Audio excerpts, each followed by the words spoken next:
Trump pensait tout maîtriser. Un tarif douanier de 30% contre le Mexique et l'Union européenne, effectif dès le 1er août, devait freiner la migration, le fentanyl et protéger les emplois. Mais ce qui semblait être un coup de maître pourrait bien être sa plus grande erreur. En silence, le Canada et le Mexique ont lancé un plan de 121 milliards de dollars. Un corridor commercial qui relie le Pacifique canadien au Pacifique mexicain sans jamais toucher le sol américain. Une route qui menace de vider les douanes, de détourner des milliards et de réécrire la carte du commerce nord-américain. Partie 1. Le coup de marteau des 30% et l'étincelle du corridor nord. Tout a commencé par une annonce qui semblait suivre le scénario classique de Trump.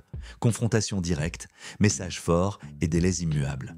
Depuis la Maison-Blanche, il a été annoncé qu'à partir du 1er août, toute importation d'acier, de batteries, de machines, de produits agricoles et d'une longue liste de biens en provenance du Mexique et de l'Union européenne paierait un supplément de 30% à la frontière. Le motif officiel était aussi familier que polémique. Punir ceux qui, selon Trump, ne font pas assez pour arrêter le flux de migrants et de fentanyl vers les États-Unis. Cependant, l'impact de cette annonce allait bien au-delà du récit électoral. En à peine 24 heures, 18 des principaux partenaires commerciaux des États-Unis ont reçu des lettres de Washington exigeant la réouverture des accords et l'acceptation de nouvelles conditions avec un ultimatum clair, négocier avant minuit ou faire face aux tarifs.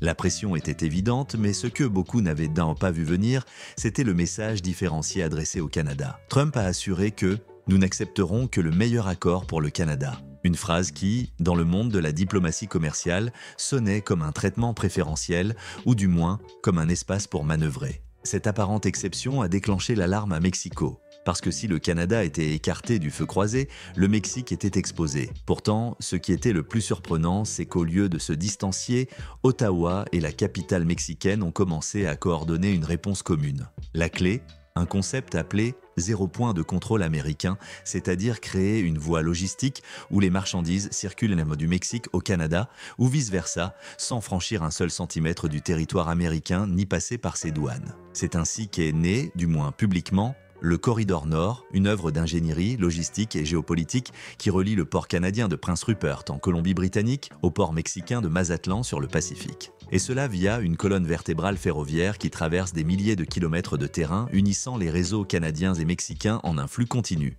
Prince Rupert n'est pas n'importe quel port. Situé stratégiquement sur la côte pacifique du Canada, c'est l'un des points les plus proches de l'Asie sur tout le continent nord-américain. De là, la route descend vers le sud par des lignes ferroviaires qui traversent les prairies canadiennes, se connectent au système de transport du Mexique et aboutissent à Mazatlan, où un superport capable de gérer jusqu'à 8 millions de conteneurs par an est en construction. L'ampleur de ce projet est impressionnante. Plus de 4400 km de voies ferrées auxquelles s'ajoutent des routes à haute capacité et des terminaux logistiques interconnectés. Les ingénieurs l'appellent le Panama sur Rail, en référence à la manière dont le canal centra-américain a révolutionné le commerce maritime, mais transposé au cœur du continent. Le financement est assuré par un consortium privé qui a engagé plus de 3,3 milliards de dollars pour développer cette infrastructure. L'objectif initial est de transporter de l'acier, des batteries, du soja et des composants électroniques, mais les prévisions indiquent que cela pourrait couvrir tout type de cargaison à haute valeur. Ce que beaucoup à Washington semblent ne pas avoir pris en compte, c'est que ce corridor ne représente pas seulement une alternative logistique, mais un contournement complet du système douanier américain. S'il est exploité à pleine capacité, il pourrait détourner jusqu'à 120 milliards de dollars de commerce qui aujourd'hui passent par les ports et postes frontières américains. Et, comme conséquence directe, priver les douanes américaines de revenus en droits, taxes et frais de traitement qui se chiffrent en milliards de dollars chaque année. Paradoxalement, le tarif de 30% lui-même, destiné à protéger l'industrie américaine, pourrait accélérer la migration des flux commerciaux vers cette nouvelle route. Car pour les entreprises, le calcul est simple. Si traverser les États-Unis implique de payer plus et de subir des délais, l'option d'un corridor fluide et exempt de leurs taxes devient une décision. Partie 2. L'autoroute invisible, port, rail et blockchain contre les douanes. Alors qu'aux États-Unis, le débat politique se concentrait sur l'impact des tarifs douaniers, au Canada et au Mexique, la priorité était ailleurs. Accélérer les travaux qui feraient du corridor nord une réalité opérationnelle le plus vite possible. Le point de départ de cette autoroute invisible se trouve à Prince Rupert, un port qui depuis 2020 fait l'objet d'une expansion stratégique en partie financée par le Fonds des corridors. Avec une capacité actuelle de traitement proche de 23 millions de tonnes annuelles et des projets en cours dépassant 2,5 milliards de dollars canadiens, Prince Rupert est devenu un nœud capable de recevoir des trains de fret à double hauteur à une vitesse que ses concurrents du nord-ouest américain ne peuvent égaler.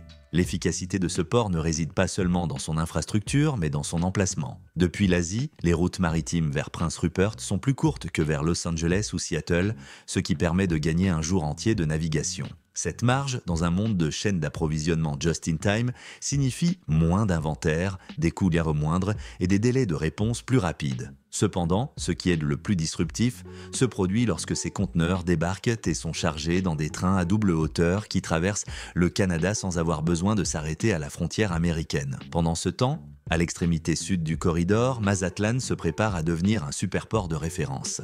Les travaux avancent avec pour objectif de gérer jusqu'à 8 millions de conteneurs annuels se connectant directement à des lignes ferroviaires qui traversent le cœur industriel du Mexique et se relient à la colonne vertébrale canadienne. Et ce n'est pas un effort isolé. Le Mexique investit 1,66 milliard de dollars dans la modernisation de 6 ports clés, y compris Veracruz, Altamira et Manzanillo, ainsi que dans la construction d'autoroutes stratégiques comme celle de Sonora à Durango, pensées pour se connecter directement au flux du corridor. Mais ce qui transforme cette infrastructure physique en un coup fatal pour le modèle douanier américain, c'est l'utilisation d'outils numériques qui réduisent la friction réglementaire. Ce phénomène, connu sous le nom de Regulatory Seepage, décrit comment le fret international cherche naturellement les routes où les obstacles bureaucratiques sont moindres.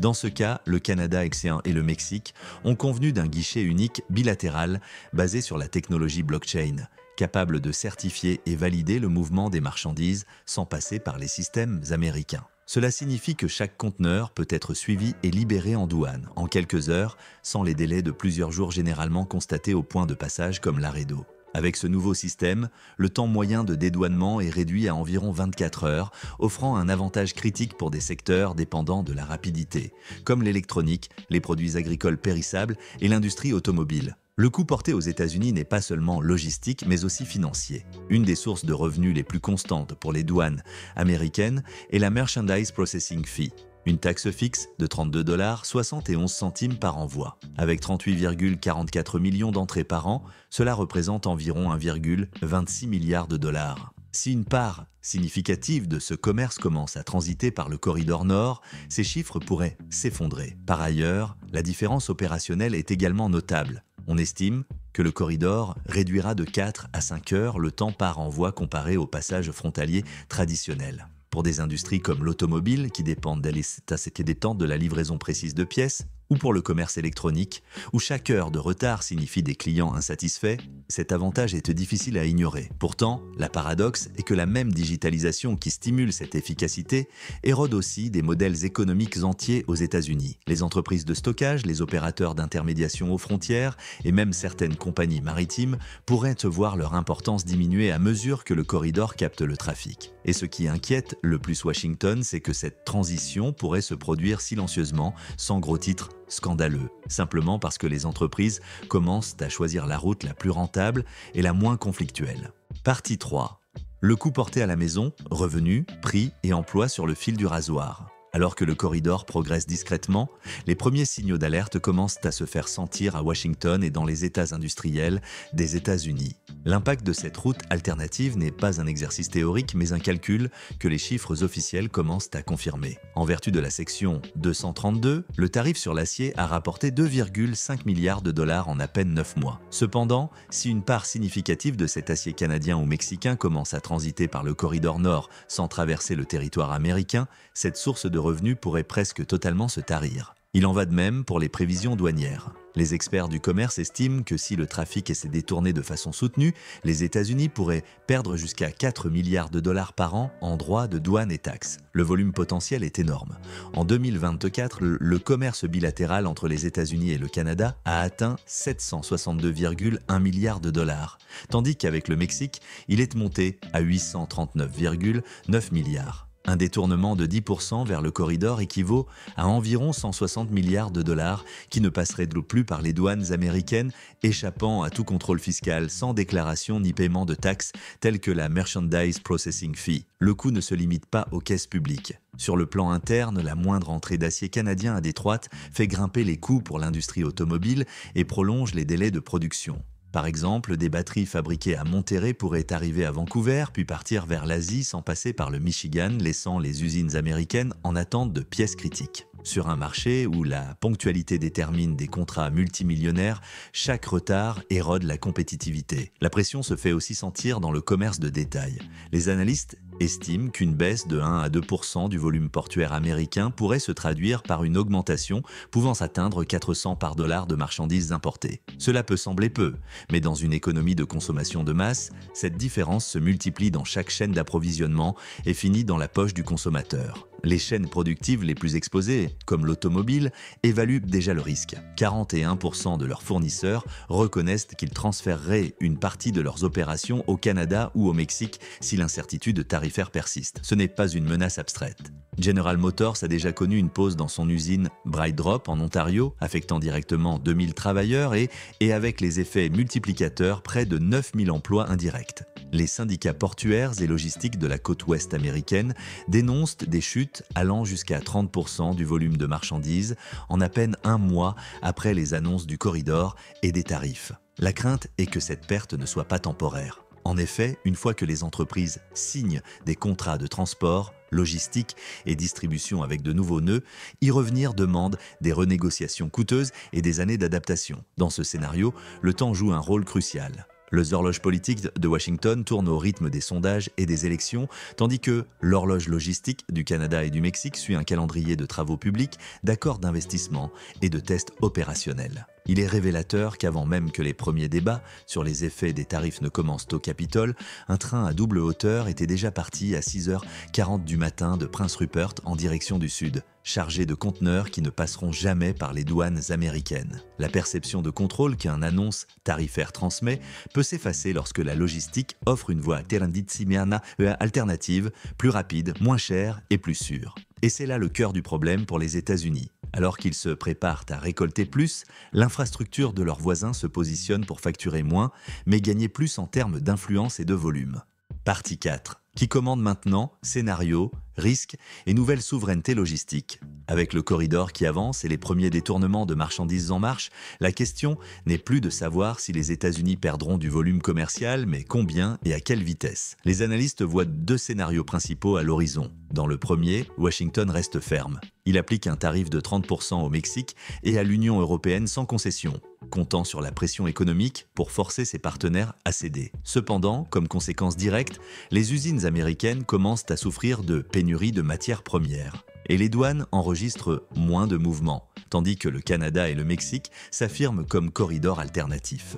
Dans le second scénario, plus pragmatique, la Maison-Blanche cherche une trêve sélective. Elle pourrait offrir au Canada un carve-out, c'est-à-dire une exception partielle en échange de concessions dans d'autres domaines.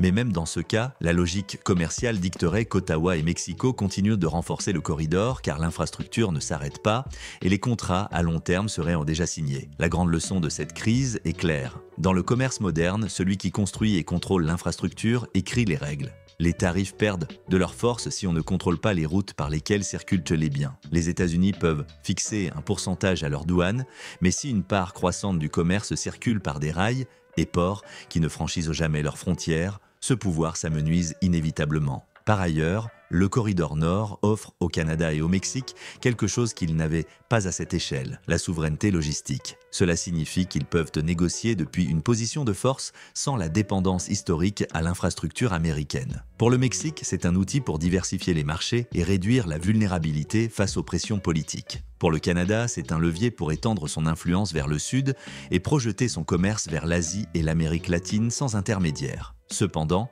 le corridor n'est pas exempt de risques. Sa dépendance à la technologie blockchain le rend vulnérable aux cyberattaques capables de paralyser les opérations. Les grèves portuaires, les perturbations ferroviaires ou les chocs d'offres agricoles pourraient aussi provoquer des goulets d'étranglement. Et même si la rapidité est un avantage clé, c'est aussi un talon d'Achille. Un point de défaillance critique suffit pour que la promesse de fluidité devienne un problème régional. Toutefois, les projections indiquent que, si l'incertitude tarifaire persiste, le corridor pourrait absorber jusqu'à 10% du transport terrestre nord-américain en à peine 12 mois. Cela équivaut à des dizaines de milliers de conteneurs quotidiens qui ne passeraient plein plus par les États-Unis, consolidant une carte commerciale multinodale où aucun pays ne contrôle tout le flux. Sur le plan stratégique, cela représente un changement d'époque. Pendant des décennies, les douanes américaines furent le goulot d'étranglement qui définissait les règles du commerce continental. Aujourd'hui, ce rôle s'efface dans un réseau de routes alternatives, de ports modernisés et d'accords bilatéraux qui ne dépendent plus de l'approbation de Washington. Si cette vidéo vous a plu, n'oubliez pas de vous abonner à cette chaîne.